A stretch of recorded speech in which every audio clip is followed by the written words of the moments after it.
सावन मास महात्म्य अध्याय 16 शीतला सप्तमी व्रत का वर्णन तथा व्रत कथा। भगवान बोले, हे सनत कुमार, अब मैं शीतला सप्तमी व्रत को कहूँगा। सावन मास में शुक्ल पक्ष की सप्तमी तिथि को यह व्रत करना चाहिए। सबसे पहले दीवार पर एक वापी का आकार बनाकर अशरीरी संज्ञक दिव्य रूप वाले 7 जल देवताओं, 2 बालकों से युक्त पुरुष संज्ञक नारी, एक घोड़ा, एक वृषभ तथा नर वाहन सहित एक बाल्टी भी उस पर बना दें। इसके बाद 16 उपचारों से 7 जल देवताओं की पूजा होनी चाहिए।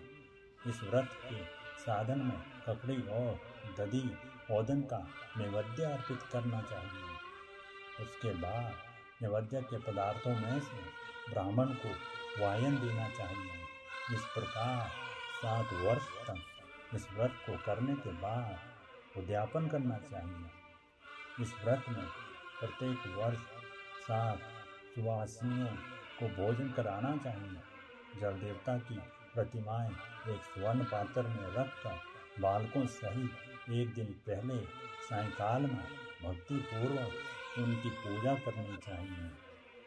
प्रातः काल पहले ग्रह होम करके देवताओं के निमित्त चरु से होम करना चाहिए। जिसने पहले इस व्रत को किया और उसे जो फल प्राप्त हुआ उसे आप सुने। सौराष्ट्र देश में शोभन नामक एक नगर था। उसमें सभी धर्मों के प्रति निष्ठा रखने वाला एक साहूकार रहता था।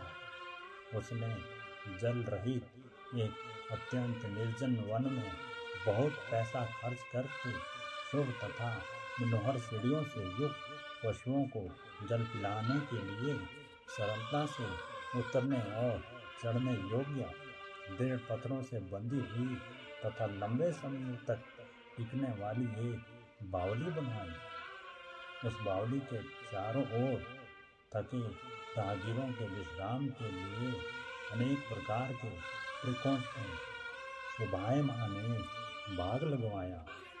लेकिन वह बावली सूखी ही रह गई और उसमें एक बूंद पानी नहीं आया। साहूकार सोचने लगा कि मेरा प्रयास व्यर्थ हो गया और व्यर्थ ही धन खर्च किया। इसी चिंता में विचार करता हुआ वह साहूकार रात में वहीं सो गया।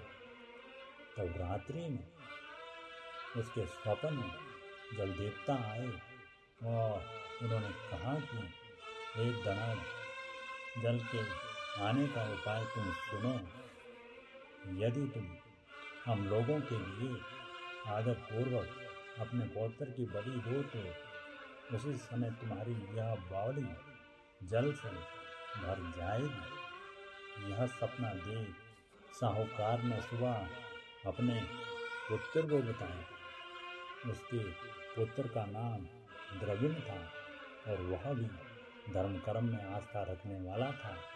वह कहने लगा, आप मुझ जैसे पुत्र के पिता हैं। यह धर्म का कार्य है तो इसमें आपको ज़्यादा विचार नहीं करना चाहिए। यह धर्म ही है जो स्थिर रहेगा और पुत्र आदि सब नश्वर है। अल्प मूल्य से महान वस्तु प्राप्त हो रही है, अतः यह क्रय अति दुर्लभ है। इसमें लाभ ही लाभ है।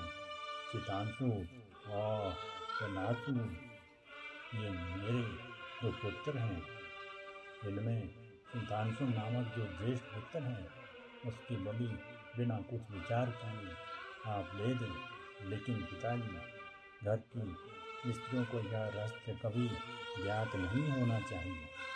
इसका उपाय यह है कि इस समय मेरी पत्नी गर्भ से है और उसका प्रसव काल भी निकट है, जिसके लिए वह अपने पिता के घर जाने वाली है। छोटा पुत्र भी उसके साथ जाएगा। हे तात, उस समय यह कार्य निर्विघ्न रूप से संपन्न हो जाएगा। पुत्र की यह बात सुनकर पिता उस पर अत्यधिक प्रसन्न हुए और बोले, हे पुत्र, तुम धन्य हो, मैं भी धन्य हूँ जो कि तुम जैसे पुत्र का पिता बना। इसी बीच सुशीला के घर से उसके पिता का बुलावा आ गया और वह जाने लगी। तब उसके ससुर तथा पति ने कहा कि यह ज्येष्ठ पुत्र हमारे पास ही रहेगा, तुम इस छोटे पुत्र को ले जाओ। इस पर उसने ऐसा ही किया।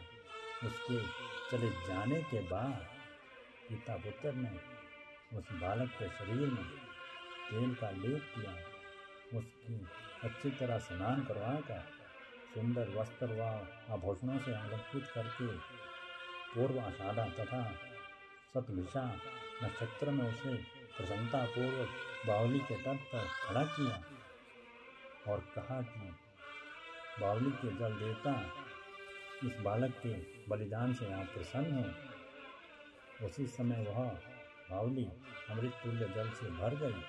वे दोनों पिता पुत्र शोक व हर्ष से युक्त घर की ओर चले गए। सुशीला ने अपने घर में तीसरे पुत्र को जन्म दिया और 3 महीने बाद अपने घर जाने को निकल पड़ी। मार्ग में आते हुए वह बावली के पास पहुंची और उस बावली को जल से भरा हुआ देखा तो वह बहुत ही आश्चर्य में पड़ गई। उसने उस बावली में स्नान किया और कहने लगी, मेरे ससुर का परिश्रम और धन का व्यय सफल हुआ। उस दिन श्रावण माह के शुक्ल पक्ष की सप्तमी तिथि थी और सुशीला ने शीतला सप्तमी नामक शुभ व्रत रखा हुआ था। उसने वहीं पर चावल पकाए और दही भी ले आई। इसके बाद जल देवताओं का विधिवत पूजन करके दही भात तथा ककड़ी फल का नैवेद्य अर्पण किया तथा ब्राह्मणों को वायन देकर साथ के लोगों के साथ मिलकर उसी नैवेद्य अन्न का भोजन किया। उस स्थान से सुशीला का ग्राम 1 योजन की दूरी पर स्थित था। कुछ समय बाद वह सुंदर पार्टी में बैठ दोनों पुत्रों के साथ वहां से चल पड़ी। तब वे जल देवता कहने लगे कि हमें इसका पुत्र जीवित करके इसे वापस करना चाहिए, क्योंकि इसने हमारा व्रत किया है। साथ ही यह उत्तम बुद्धि रखने वाली स्त्री है। इस व्रत के प्रभाव से इसे नूतन पुत्र देना चाहिए। पहले उत्तम पुत्र को यदि हम ग्रहण किए रह गए तब हमारी प्रसन्नता का फल ही क्या। आपस में ऐसा कहकर उन दयालु देवताओं ने बावली में से उसके पुत्र को बाहर निकालकर माता को दिखा दिया और फिर उसे विदा किया। बाहर निकलकर वह पुत्र माता माता पुकारता हुआ अपनी माता के पीछे दौड़ पड़ा। अपने पुत्र का शब्द सुनकर उसने पीछे मुड़कर देखा तो वहाँ अपने पुत्र को देखकर वह मन ही मन बहुत चकित हुई। उसे अपनी गोद में बैठाकर उसने उसका माथा सूंघा, किंतु यह डर जाएगा इस विचार से उसने पुत्र से कुछ नहीं पूछा कि वह अपने मन में सोचने लगी कि यदि इसे चोर उठा लाए तो यह आभूषणों से युक्त कैसे हो सकता है, और यदि पिशाचों ने इसे पकड़ लिया था तो दोबारा छोड़ क्यों दिया। घर में संबंधी जंतु चिंता के समुद्र में डूबे हुए होंगे। इस प्रकार सुशीला सोचती हुई वह नगर के द्वार पर आ गई। तब लोग कहने लगे कि सुशीला आ गई। यह सुनकर वे पुत्र अत्यंत चिंता में पड़ गए कि वह न जाने क्या कहेगी और उसके पुत्र के बारे में हम क्या जवाब देंगे। इसी बीच वह तीनों पुत्रों के साथ आ गई। तब ज्येष्ठ बालक को देखकर सुशीला के ससुर तथा पति घोर आश्चर्य में पड़ गए और साथ ही बहुत आनंदित भी हुए। वे कहने लगे, हे श्रुति स्मृति, तुमने कौन सा पुण्य कर्म किया अथवा व्रत किया था? हे भामिनी, तुम पतिव्रता हो, धन्य हो, पुण्यवती हो। इस शिशु को मरे हुए 2 माह बीत चुके हैं और तुमने इसे फिर से प्राप्त कर लिया, और वह बावली भी जल से परिपूर्ण है। तुम एक पुत्र के साथ अपने पिता के घर गई थी, लेकिन वापस तीनों पुत्रों के साथ आई हो। ये शुभ हो, तुमने तो कुल का उद्धार कर दिया।